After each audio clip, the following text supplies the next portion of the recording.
वज़ीर-ए-आज़म के जजेस और बानी तहरीक इंसाफ के खिलाफ खिताब से महसूस हो रहा है कि हुकूमत अब तहरीक इंसाफ के साथ किसी भी किस्म के मुज़ाकरात करने को तैयार नहीं। हुकूमत का असल हदफ इस वक्त सिर्फ बानी तहरीक इंसाफ है। आज 75 माह के बाद नवाज शरीफ एक बार फिर मुस्लिम लीग नून के सदर मुंतखब हो गए हैं। 21 फरवरी 2018 को पार्टी सदारत से नाअहली के फैसले से आज 28 मई 2024 तक बहुत कुछ बदल चुका है। नवाज शरीफ का वोट को इज्जत दो का बयानिया, जिसका जादू एक तवील अरसे तक सर चढ़कर बोलता रहा, कहीं खो गया है। इस वक्त नवाज शरीफ के खिलाफ फैसला सुनाने वाले साकिब निसार भी कहीं गुमशुदा है।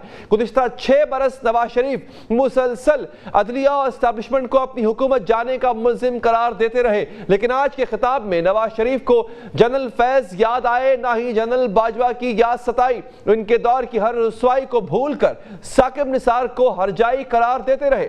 नवाज शरीफ ने आज की तकरीर में माजी की अस्करी क़यादत पर कोई बात तो नहीं की, वोट को इज्जत दो का नारा भी नहीं लगाया, लेकिन उन्होंने बानी तहरीक इंसाफ के खिलाफ महाज खूब गर्म किया। नून लीग की जानिब से बानी तहरीक इंसाफ के खिलाफ मफाहमत का कोई पैगाम नहीं। धीमे लहजे में खिताब के दौरान जहां उन्होंने सिविलियन बालादस्ती को थपकी दी, वहीं अपने सियासी मुखालिफ को सियासी अंदाज में धमकी भी दे डाली। नवाज शरीफ ने माजी के झरोकों से लंदन प्लान का जिक्र करते हुए जनरल ज़हीरुल इस्लाम और बानी तहरीक इंसाफ के गठजोड़ पर भी सवालात उठाए। इसी तमाम मामले पर बात करेंगे। हमें ज्वाइन किया है हमारे मुल्क के सीनियर सहाफ़ी तज़िया निगार जनाब मोहम्मद मालिक साहब ने, और हमारे साथ मौजूद हैं सीनियर एंकर पर्सन तज़िया निगार जनाब शहजाद इकबाल साहब। दोनों का बहुत बहुत शुक्रिया। मालिक साहब, नवाज शरीफ साहब ने आधी अधूरी बात की आज। नवाज शरीफ साहब ने यह जिक्र तो किया कि उनको कैसे निकाला गया, साकिब निसार का नाम लिया, लेकिन बाकी किरदारों का नाम नहीं लिया। नवाज शरीफ चाहते क्या है? इससे ज्यादा सवाल यह है कि क्या लूज नहीं करना चाहते। उनकी गवर्नमेंट पंजाब में भी है, उनकी साहबजादी हैं वहाँ पे, उनकी गवर्नमेंट सेंटर में भी है, और फिर उनके जो सबसे बड़े पॉलिटिकल अपोनेंट हैं इमरान खान, उनका बोझ इनकी पार्टी और पीपल्स पार्टी अभी बड़ा मुश्किल है उनके लिए उठाने के लिए। तो जाहिर है उनको वो चाहते हैं कि जिन हलकों से चल रही है they should deal with him. तो इस वक्त वो अगर क्यों किसी को नाराज़ करेंगे।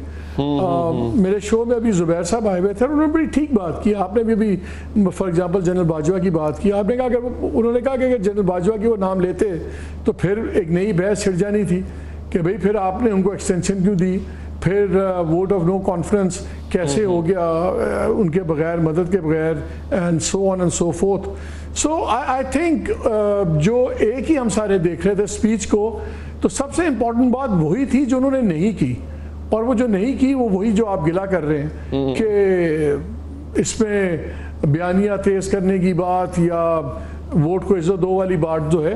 सो आई थिंक उन्होंने रियल पॉलिटिक्स के मुताबिक अपना स्टांस लिया है, और उनकी ये स्पीच आज अपनी पार्टी के लिए थी।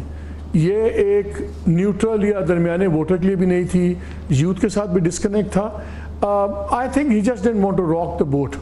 लेकिन उनसे ज़्यादा अलार्मिंग स्पीच प्राइम मिनिस्टर की थी, क्योंकि प्राइम मिनिस्टर ने तो जजेस को आड़े हाथ ले लिया। उन्होंने कहा मशवरे हो रहे हैं कि किस तरह इमरान खान को रिलीफ दी जाए, जमानतें दी जाए। कुछ ब्लैक शीप हैं, चले मियाँ साहब, बड़े मियाँ साहब तो फॉर्मर प्राइम मिनिस्टर है ना, वो तो एज अ पार्टी प्रेसिडेंट बात कर रहे थे, बहुत सीरियस बात है, बट स्टिल शहबाज शरीफ साहब तो वो तो चीफ एग्जीक्यूटिव है इस मुल्क के, वो तो प्राइम मिनिस्टर हैं। वो अगर सिटिंग जुडिशरी पे समझते हैं कि कंस्पायर कर रही है वो जुडिशरी, अगर वो समझते हैं कि उसमें ब्लैक शीप है, तो फिर उन पे लाजिम है कि उन जजेस को आइडेंटिफाई करें और उनको जुडिशल काउंसिल में भेजें, मामला हटाएं उनको। और अगर ये बात है तो जुडिशरी, ये जुडिशरी जिसने फैसल वावडा को भी बुलाया, इसी जुडिशरी ने मुस्तफा साहब को भी बुलाया कराची से, तो फिर आप उस जुडिशरी को हम देखेंगे कि वो does it take notice of such direct serious charges. तो मेरा ख्याल है वो स्टेटमेंट ज़्यादा अलार्मिंग थी, और वो बताती है कि अब कितनी स्ट्रॉन्ग कॉन्फ्रंट्रेशन हो गई भी है जुडिशरी की, both with establishment and executive. अब ये एक बड़ी खतरनाक एक डेवलपमेंट है। अच्छा, यही बात शहजाद इकबाल साहब मैं आपकी तरफ लेके आता हूँ। शहबाज शरीफ साहब को क्या हुआ अचानक से? प्राइम मिनिस्टर की कुर्सी पे बैठे हुए हैं वो, ठीक है, बाकी जो इररेलेवेंट लोग थे वो तो प्रेस कॉन्फ्रेंसेस कर रहे थे, वो तो खिलाफ बात कर रहे थे जुडिशरी के, but why PM all of a sudden? बहुत शुक्रिया अली। मेरे ख्याल से बड़ा वाज़ेह है, जब से 6 जजेस का ख़त आया है जिसमें उन्होंने कहा है कि इंटरवेंशन हो रही है, उसके बाद मुख्तलिफ हाई कोर्ट्स ने भी अपनी रिकमेंडेशंस और अपनी बात रखी सुप्रीम कोर्ट के सामने। उसके बाद से आप देख लें, हुकूमती अरकान आते हैं, प्रेस कॉन्फ्रेंस करते हैं, जब सू मोटो ले लिया जाता है या कंटेम्प्ट ऑफ कोर्ट का नोटिस जारी किया जाता है तो उसके बाद जो है सेनेट से तकारीर शुरू हो जाती है। तो जो कुछ हो रहा था, मेरे ख्याल से आज उसको इंडोर्स किया है शहबाज शरीफ साहब ने। और हैरानकुन तौर पे 2 हफ्ते पहले मेरे प्रोग्राम में राना सनाउल्लाह साहब ने कहा था कि इस टेम्परेचर को, एक तो सियासी महाजरा है वो तो इस वक्त कहीं हमें नहीं नजर आ रहा कि ऊंट किसी करवट बैठेगा, लेकिन जो जुडिशरी और एग्जीक्यूटिव का मामला है उस टेम्परेचर को कम करने के लिए शहबाज शरीफ साहब जो है वो सदर पाकिस्तान को एडवाइस करेंगे कि ज़रदारी साहब इसमें अपना किरदार अदा करें।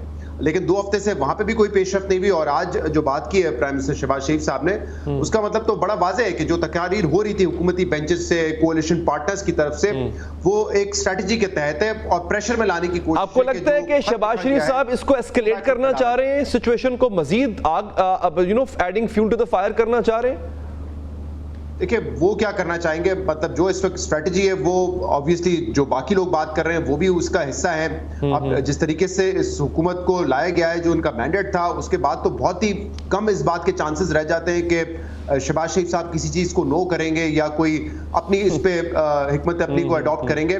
तो मेरे ख्याल से जितना दबाव में वो हैं, चाहे वो या नवाज शरीफ साहब, मुझे भी नहीं लगता कि कोई इसमें कोई बहुत बड़ा ना जो इस वक्त जुडिशरी के साथ महाजरा आई उसमें कोई बेहतरी की उम्मीद है या वजीर आजम को इंटरेस्टेड है उसको बेहतर करने में फिलहाल।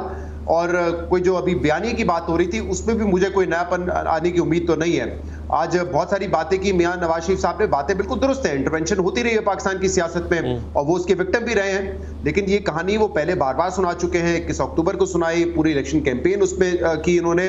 मसला ये वो 2017 के बाद की बात नहीं करते हैं, ना अपनी 2018 की हुकूमत की बात करते हैं PMLN की, ना 2022 की बात करते हैं, ना जो आज मदाखलत के इल्जाम लग रहे हैं उस पर वो बात करते हैं। तो अगर आप बड़े लीडर हैं, सेलेक्टिवली ना बात करें। मसला ये है यहाँ पे नवाज शरीफ साहब अपने दुखड़े रोते हैं, इमरान खान साहब को आज की मदाखलत नजर आती है, 2017-18 की उनको नहीं नजर आती है।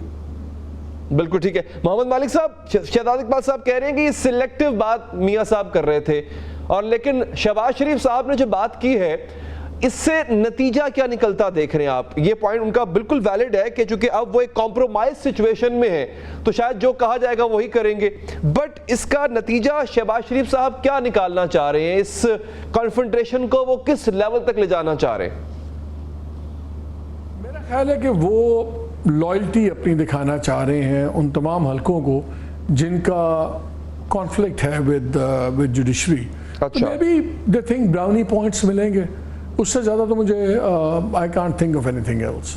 तो मालिक साहब, आपको लगता है कि अगर ये ऐसा करेंगे तो अदलिया वापस पलट के जवाब देगी इसका अपने किसी भी फैसले की सूरत में या किसी स्टेटमेंट की सूरत में, या मैं अगर थोड़ा सा लिबर्टी ले लूं तो अदलिया पलट के वार करेगी, जैसा कि हमने 90 के अवाखिर में देखा था?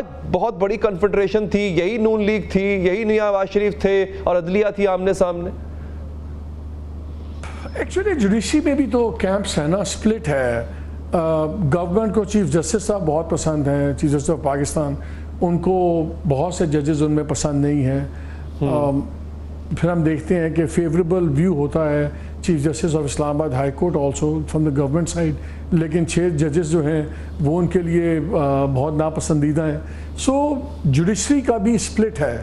सो हो सकता है जुडिशरी इसको इग्नोर करे, लेकिन जो स्टेटमेंट से आपको नज़र ये आ रहा है कि किस तरह कैंप्स बन चुके हुए हैं और किस तरह जो 3 इंस्टीट्यूशंस हैं हमारी, चाहे वो डिफेंस इंस्टीट्यूशंस हैं, चाहे एग्जीक्यूटिव है और जुडिशरी, ये ऑन वन पेज नहीं है। और होता यूजुअली माजी में ये रहा है कि जब 2 एक साइड पे हो जाए तो तीसरा सफ़र करता है।